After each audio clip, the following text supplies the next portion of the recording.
हुजूर सैयदी ज़ियाउल उम्मत मुफक्कर इस्लाम हुजूर पीर मोहम्मद करम शाह साहब अल अज़हरी रहमतुल्लाह ताला अलैह ने निसाब को बदला और उलमा के लिए कुरान हदीस फ़िक़्ह उसूल हदीस और इन उलूम के साथ साथ आपने फरमाया कि अंग्रेजी पढ़ो, मुआशियात पढ़ो, पॉलिटिकल साइंस पढ़ो। उलमा ने फतवे लगाए थे कि पीर करम शाह साजिश कर रहा है इस्लाम के खिलाफ, लेकिन आज दुनिया को पता चला कि अल्हम्दुलिल्लाह पीर करम शाह साहब के पढ़े हुए शागिर्द दुनिया भर में नबी का होका दे रहे हैं। गैरों की ज़बानें सीख कर उनकी ज़बान में उन तक अल्लाह का पैगाम पहुँचाना ये मना। खुद हुजूर सल्लल्लाहु अलैहि वसल्लम ने सहाबा किराम को गैर ज़बानें सीखने का हुक्म दिया, ये हदीस पाक है।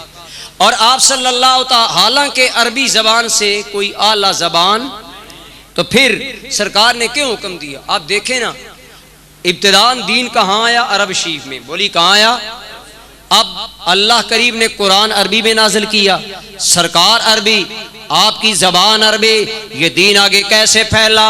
बरादरान गिरामी कदर जी, दीन फैलाने के लिए सहाबाए किराम ने क्या किया? मेरे आका ने फरमाया बल्लिगू अन्नी वलौ आया, ये लोगों मेरे दीन की तबलीग करो, मेरे दीन का पैगाम पहुँचाओ। खा तुम्हें एक बात इल्म हो, मैंने पढ़ा बास सहाबाए किराम का मैदान अरफात में हज अदा करने के बाद जिधर मुँह आया जिंदगी भर चलते गए, यार का फरमान पहुंचाते चले गए।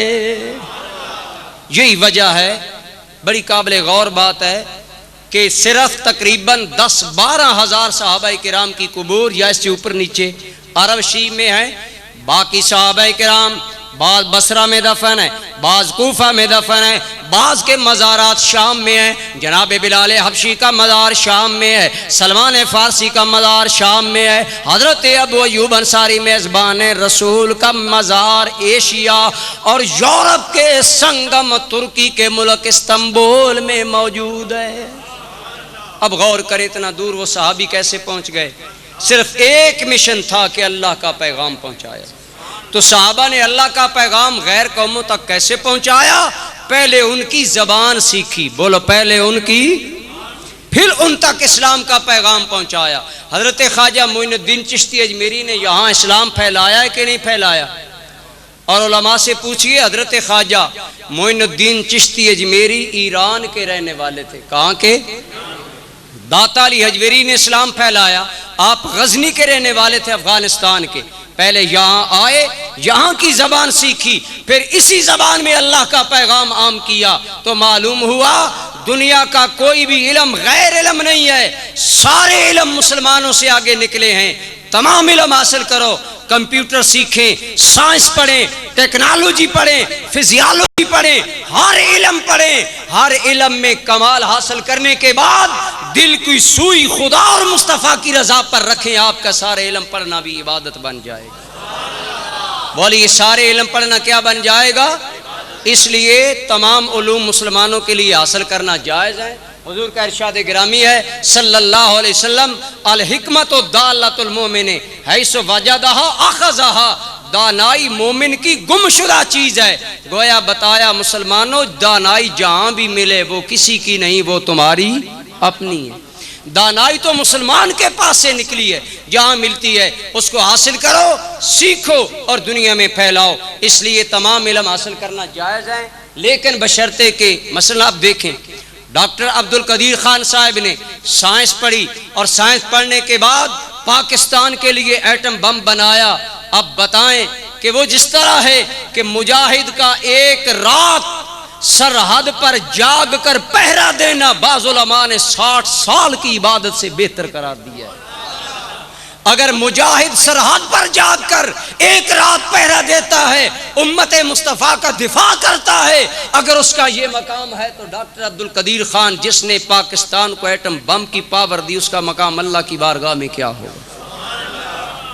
अल्लाह की बारगाह से तो डॉक्टर साहब को मकाम मिलेगा, लेकिन जो कलंक का टीका मौजूदा हुकूमत अपने माथे पर लगा रही है और जो डॉक्टर साहब को नजर बंद करके जुल्म कर रही है, ये एहसान फरामोशों वाला काम है, ये जालिमों वाला सलूक है जो डॉक्टर साहब के साथ यहाँ किया जा रहा है। हमारे अरबाब हुकूमत को सोचना चाहिए कि उम्मत मुसलमा के इस मुहसिन को इस कदर पाबंद नहीं करना चाहिए। लेकिन मैंने ज़िम्नन ये बात कर दी कि डॉक्टर साहब ने साइंसी उलूम पढ़े तो ये साइंसी उलूम उम्मत मुस्तफ़ा की बेहतरी का सबब बने कि नहीं बने?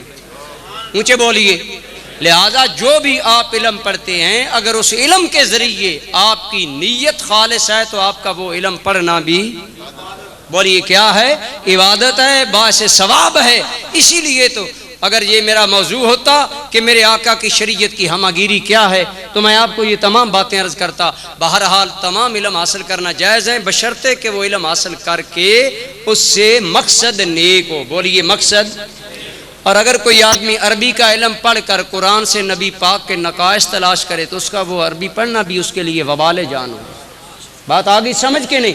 जो भी आप इल्म पढ़ते हैं, अगर आपकी नीयत ठीक है, आपके लिए इल्म हासिल करना जायज़ है। अल्लाह ताला मिल्लत इस्लामिया को अपने फ़राइज़ समझने की तौफ़ीक़ अता फ़रमाए। वमा अलैना इल्लल बलाग।